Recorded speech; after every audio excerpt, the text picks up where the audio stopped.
Okay,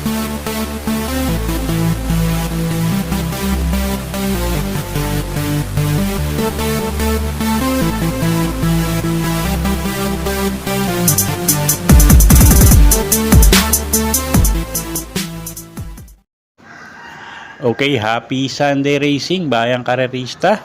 Shoutout lang tayo saglit. Happy racing kila boss Erickson Koy Aguilar ng Tondo. At shoutout na rin kay boss Ronald Susim at kay boss Rafi Lee. Okay, good luck sa inyo mga boss. At Sunday racing nga tayo. 7 karera tayo for Sunday racing at ang start time ng race 1 natin is alas 3 ng hapon. Okay, so back to regular Sunday schedule tayo. Simulan na natin yung mga giya natin para sa araw ng linggo. Okay, race 1 tayo. Race 1, start ng winner take all. 3-year-old and above maiden race placers. Distansya 1,400 meters. Okay, first choice natin dito, kalahok numero 8, straight shooter. Gagabayan niya ni Patty Dilema at siya yung may pinaka best time dito sa mga kalahok, no? So first choice natin yan, numero 8, sharp shooter. Second choice, kalahok numero 1, super dancer. JM Estorque yung re-renta dyan at isang deremating kabayo, baka mapabor ang distansya. So second choice natin yan, numero 1, super dancer. At third choice nga lang natin yung kalahok numero 7, imported horse na si Queen Marchesa, gagabayan ni GL Shego. Okay, so sa race 1, first choice numero 8, straight shooter. Second choice natin, kalahok numero 1 na si super dancer. At third choice nga natin, numero 7, Queen Marchesa. Okay, race 2 tayo. Start ng peak 6, class 5 placers, distansya 1,400 meters. Okay, tingin ko medyo lamang, no? Numero 7, Clairvoyant, JM Estorque yung re-renta dyan. At nasa 5-5 na naman siya. At isang deremating kabayo, tingin ko pabor yung distansya sa kanya. At second choice natin, kalahok numero 9 na si Adorable Felicia. Gagabayan niya ni NC Lunar. Medyo maganda yung post position niya. So, pag nasabay ito, tingin ko may panalo rin. Okay, so sa race number 2, first choice nga natin, kalahok numero 3, Clairvoyant. Second choice natin, entry number 9, Adorable Felicia. Okay, next race tayo, race number 3. Start ng peak 5, class 5, 6 to 10 bracket. Distansya 1,400 meters. Meron tayong 7 kalahok dito, no? Although 6 in betting numbers. Okay, first choice natin dito, kalahok numero 1 na rin na si Hot Legs. Sasakay niya ni Michael Diaz de Jesus, regular rider naman niya yan. So tingin ko walang magiging problema. At siya na rin may best time dito sa grupo, no? So first choice natin yan, numero 1, Hot Legs.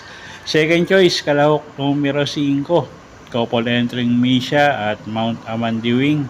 Gagabayan niya ni Ciel Advincula at ni JM Estorque. Okay, so sa race 3, first choice numero 1, Hot Legs. Second choice, couple entering numero 5, Misha at Mount Amandiwing. Okay, race 4 tayo. Start ng peak 4, class 5, 6 to 10 bracket. Distansya 1,400 meters. Okay, may siyam na kalahok tayo dito. First choice numero 7, Waray na, Mayda pa. Jeff Pakayka yung re-renta dyan, regular rider niya, isang deremating kabayo. At tingin ko gumang yung laban niya, no? At siya nga yung first choice natin, numero 7, Waray na, Mayda pa. Second choice, kalahok numero 8, Potential.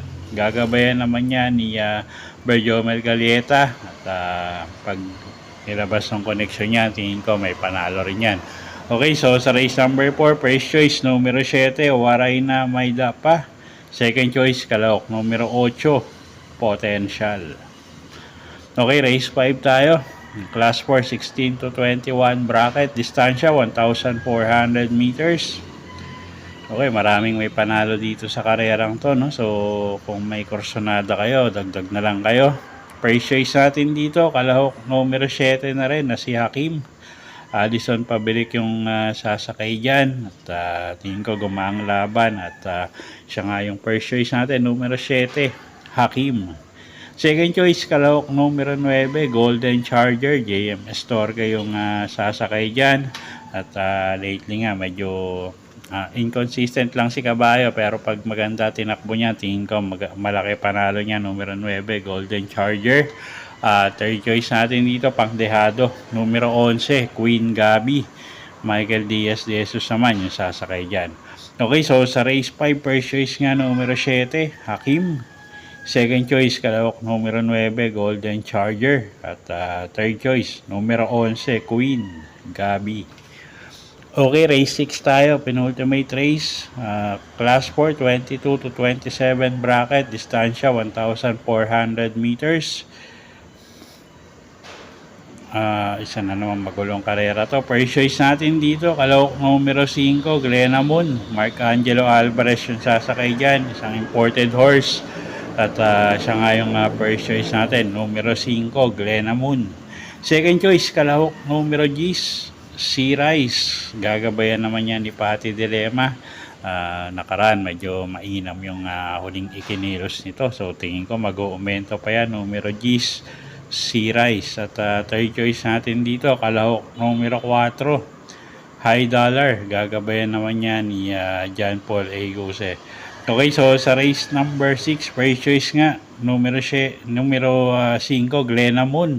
Second choice natin numero 10 na si Sea Rice. At third choice numero 4, High Dollar.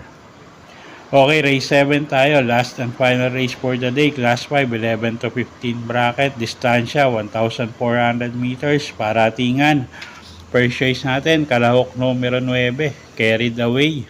Noel Lunar yung sasakay dyan. At gumang yung laban niya, so tingin ko malaki panalo niya, numero 9, Carried Away. Second choice, kalahok numero 3, She's Royal. John Paul Egose sasakay dyan, isang matuling kalahok. Pag nauna, tingin ko malaki panalo niyan. At siya nga yung second choice natin. At pwedeng pang dagdag no, sa mga exotic nyo, pang dehado, kalahok numero 1, Distant Thunder.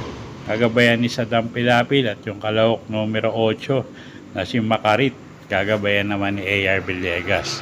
Okay, so sa race number 7, first choice numero 9, Carried Away. Second choice, kalahok numero 3, She's Royal. At pwedeng pang sama sa mga exotic nyo, pang dehado, kalahok numero 1, Distant Thunder. At kalahok numero 8 na si Makarit. Okay, so yun po yung mga giya natin para sa araw ng linggo, June 29, 2025. Sana po yung makatulong sa pagpili nyo ng mga tatayaang kabayo. Inuulit ko po, kayo pa rin po masusunod kung saan nyo itataya yung pinagpaguran yung pera. Good luck po at happy Sunday racing, bayang karerista.